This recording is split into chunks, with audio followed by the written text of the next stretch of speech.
Good.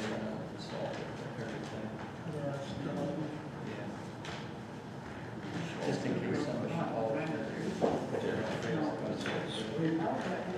Yeah, we did all of them, not just part of it, all.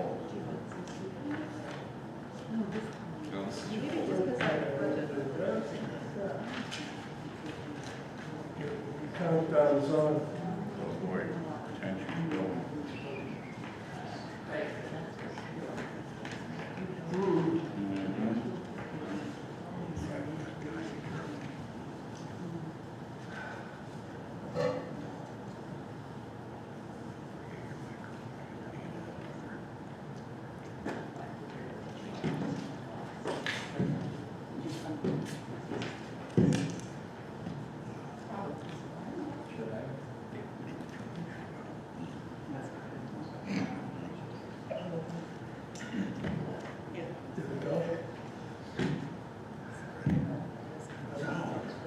It's been 5:59, only 3 minutes. You ready?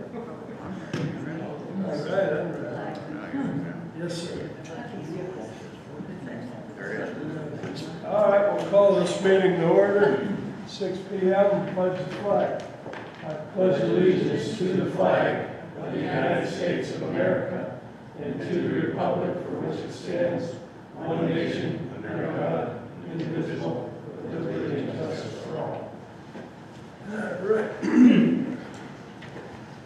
I need a motion to approve the minutes from November 15th, 2021 meeting. I'll make a motion to approve. I'll second it. All in favor? Aye. Aye. Aye. Agenda addendums, we have any? I don't think so. Comment agenda items, nothing there. Oh, that's a public comment.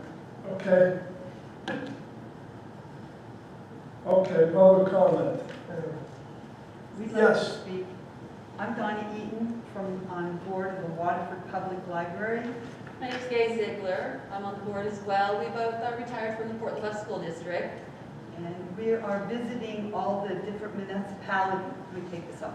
We're visiting all the municipalities that the Fort LaBeouf School District serve, that we serve in the Fort LaBeouf School District, looking for money, of course. We're trying to work on our, we were meeting with the different municipalities to see if we can get on their budgets, so that possibly if you could consider giving us and supporting the Waterford Public Library. Thank you. Gay is giving you a informational data thing that we kind of filled out. The way our budget works, about 30%, give or take a little, each year comes from Waterford Borough and Waterford Township, mostly the Waterford Borough.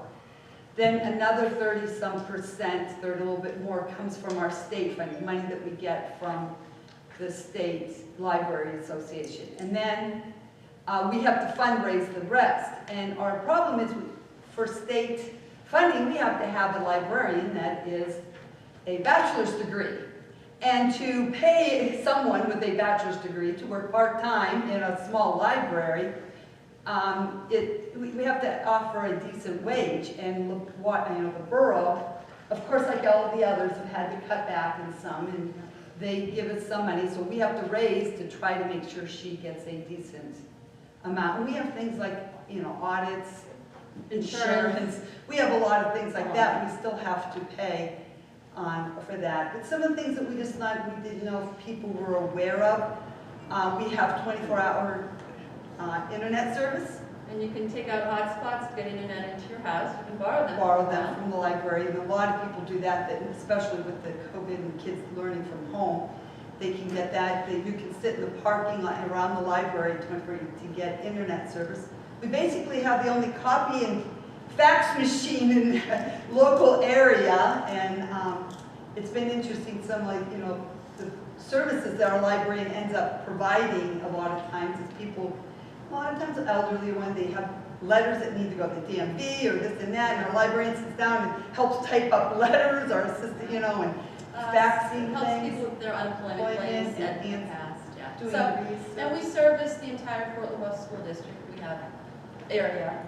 And since COVID, we've doubled our card holders. We wanted to give you an idea of how many card holders In Summit. Summits, Township. We've been able to do that in the other municipalities a little bit, but this is unique in that some of your zip codes are Erie, and the way location, it was really hard. We have to really dig down in and really do it. We just didn't take the time on it. I don't know if we I don't could. know if we can. Really, if we can figure out how many of you are actual card holders. Several of them we have in here about how many come checkouts, wasn't it? For, didn't The we Fort have Worth School District? for the Fort Buff School District? 74%. Well, that was 2020. Things have changed a little bit through COVID. But the Erie card can use the Waterford. We're an independent library. We need to make sure you understand that. We are independent. We support ourselves. We don't, but we do our part of the Erie County system, the interlibrary loan, access PA. We're part of that. So you can use your card from Erie in Waterford. You can return books if you take them out of Mill Creek. You're at the high school, you can drop off your materials. You can have things ordered to Waterford and pick them up when you're picking kids up from around the school or shopping out that way. And we're looking into maybe having some more hours that we're open. It's limited right now. And we have summer reading program and some book clubs, so. Adult book club. So anyway, we're reaching out to see, we don't know what money's available.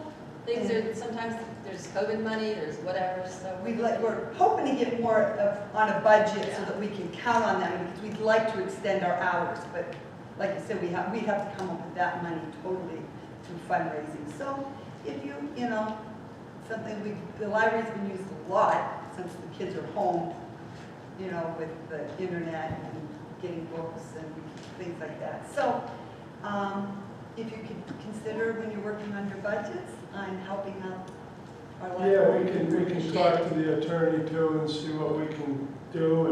And have you had any luck with Erie County? We do, just through the library. Yeah. That's the only way. We've been reaching out more municipalities.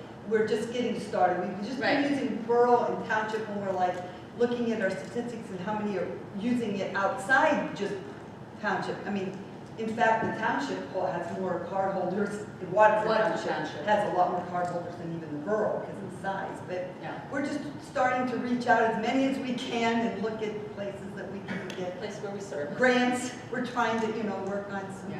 special grants. And we just had a fundraiser on Right, Saturday. because we definitely want to boost up the summer, the state calls it summer reading, but it's actually they call it summer learning.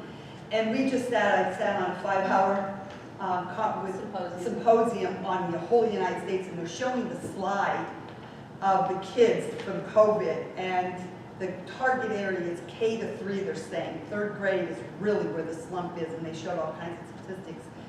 So we're trying to beef up. We work today and looking at grant, trying to get some more money like COVID, so we can offer some programs to help these kids over the summer that have lost so much. So we're looking at And bring them in and get them to be users of the library outside of when they're in school. because I was a 5th grade teacher and I was a librarian. the librarian for the Buff. So we want to help these kids in the summer as much as we can. We're right now do preschool, but this summer we're going to try to beef up the K to 3rd grade, and we'd love to have the money to go for junior high book clubs, or to get that those tween ages.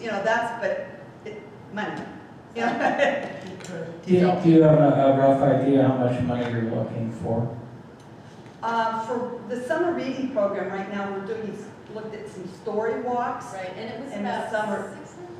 Well, the one was 200 to do the story walks, and then it was a couple of hundred.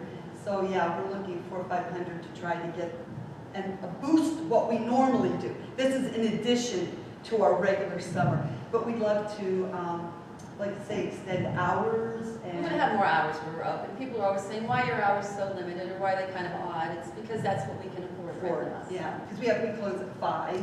We're only open one evening for 2 hours on Thursday night.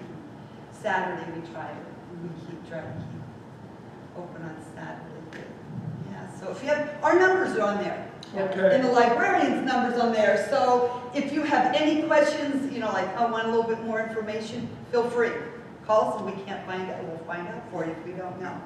All right, Okay. thank you. Thank you. And We're gonna slip out here so you can continue your business. Thank you for listening, we really appreciate that.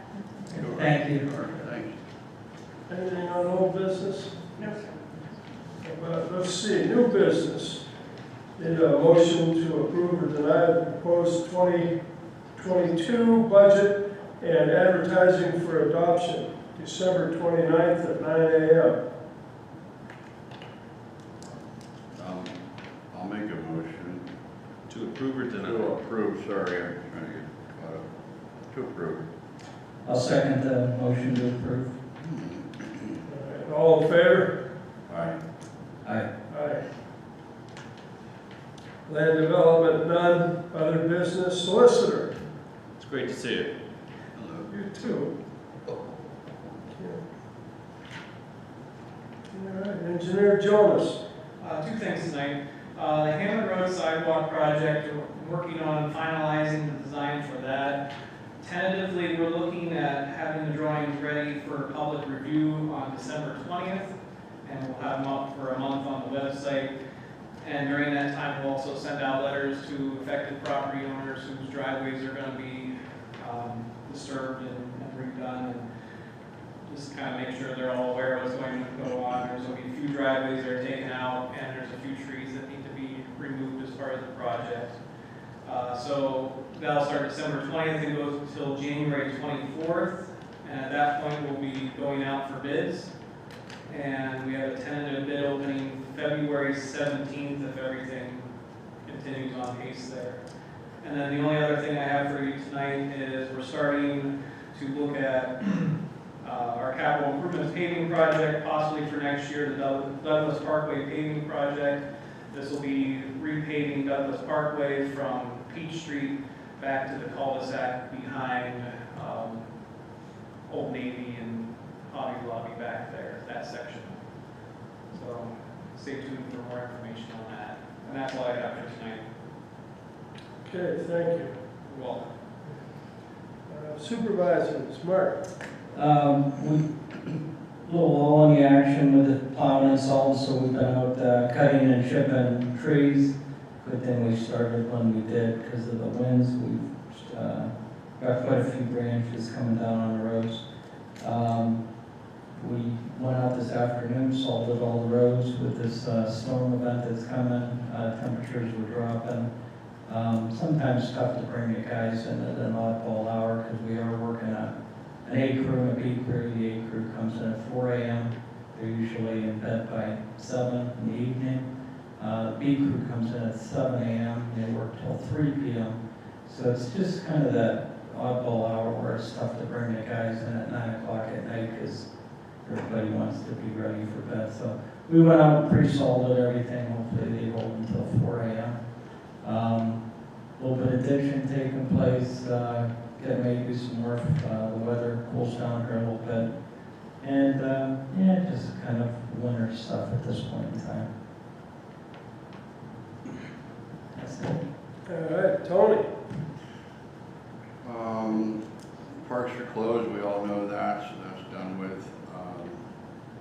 Little maintenance going on at the garage, keeping everything in order, getting some cleanup done with some of our mowers. I'm going to have them sandblast the bottom of the 2.0 turn X-Mark mowers and then hopefully coat them with something durable such as Raptor liner, something to that effect to try to keep them from rotting out and grass sticking to them terribly. Nothing really exciting, mainly just been trying to keep up with Mark and the roads and the guys and just keep things moving. Looking good. Thank you. All right, thank you. That time of the year, so stay warm, watch the roads. Thank you for coming and have a very nice Christmas. Now we'll have our public input. Yes, you got a hand up. Paul Kuzma. I just wondered, with the COVID this past year, we didn't have the picnic. Are we planning on one next summer or something replace it with? You want to answer? Well, we did kick it around, and with the different variants of this COVID that keep popping up, I think everyone's a little bit too nervous right now to say for sure, Paul, because every time we turn around, more and more people are getting sick. And Sarah told me 3 floors are full at the hospital. It's the worst she's ever seen it. I don't know, you guys, did we actually put the kibosh to it? We didn't, did we? No. I think if anything, we were talking about maybe trying to hold, you know, if things get better and things are looking good, trying to have like a big community picnic. And then as part of that, maybe trying to bring the seniors in early and do some sort of an event with them as far as, you know, bingo and some of the things that the seniors typically enjoy. And then kind of roll into an afternoon and evening, more like a movie and a, you know, a festive type of a setting there. But, you know, at this point in time with COVID still running rampant and new strains coming in, we're just a little leery to try to plan anything. But not rolling it out by any means, but it might be something a little bit different than what we've done in years gone past. All right. Anyone else? Jim? 2 things, and maybe it was addressed at the last meeting, I was available to make it. I'm sure you guys have all seen about the Green Township awarding $10,000 to all the supervisors and employees. Are we doing anything about that? Are we doing anything like that with our employees and you No. 3 gentlemen? If it was addressed, then it's my fault. I can. No, that's all right. Okay. And Channel 24 got a hold of us too, and myself, my personal opinion is that I said I get a salary for what I do, and I don't believe in that. I think that's a little insane to be handing yourself a bonus. And when you want to have a discussion, how about all the working bodies out there? You know, I'm sure their employers aren't giving them a big bonus. Well, My I opinion. guess my question is, are we doing that in Summit Township? Are we giving any bonuses to No. our employees and you 3? Okay, that's what I wanted to know. No, our ARP monies are going towards bonus. Yes, we are giving a Christmas bonus, but Right. not ARP money. Right, that's different. Christmas bonuses, okay, you can do Yep. that every year, I understand that. And those are employees only, not supervisors. Okay, that's because the news reporter on 24 said that Erie, or Summit was giving a $500 bonus, but not with ARP money. You only can do what they say. That might not be correct what you said, Jack, so I thought I would ask you personally. Yeah. Second thing, in the newsletter last month, I think it was, there's a thing about cutting grass and blowing it on the road. Well, you guys have Steve cut the grass along the edges of the ditches in violation of your own ordinance. So if he cuts the grass on my vacant lot, am I going to get fined? Technically, I can be fined, even though I didn't cut the grass. Your lawnmower from your big John Deere tractor cutting the grass along Lee Road blows into the road, and according to this ordinance, I can get fined. Then if it runs into the storm sewer, I can get fined again.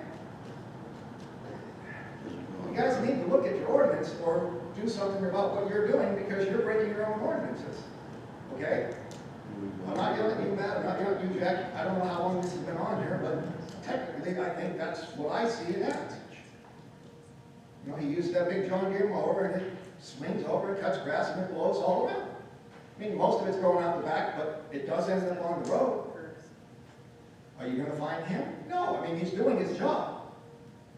Yeah. But he's breaking your ordinance. We see people that are blowing Oh, it I know what straight you're up. talking about, Tony. I've come through over on Dorn Road. I mean, literally, the whole road is green. Yeah. And I'm like, this is not safe, especially on a motorcycle. You ride a motorcycle, Jack, and wet grass will put you down. Yep. But I'm just saying, I mean, you gotta look at Do your we have an ordinance. ordinance? It's actually not an ordinance, is it? The only ordinance that would really cover is the fouling of streets ordinance, Correct. and it would have to be an excessive amount. A couple grass clippings on the road here and there is not an excessive amount. Now, if you have like a hayfield on the road, that's a different story. And it's more of a courtesy to your community. Don't blow your grass on the road, because we had a lot of issues, especially this past fall. We were getting calls every day, so-and-so blowing all kinds of grass on the road, it's dangerous. So we're just kind of putting it out there for people to kind of take it on their own to fix it, not have us get involved.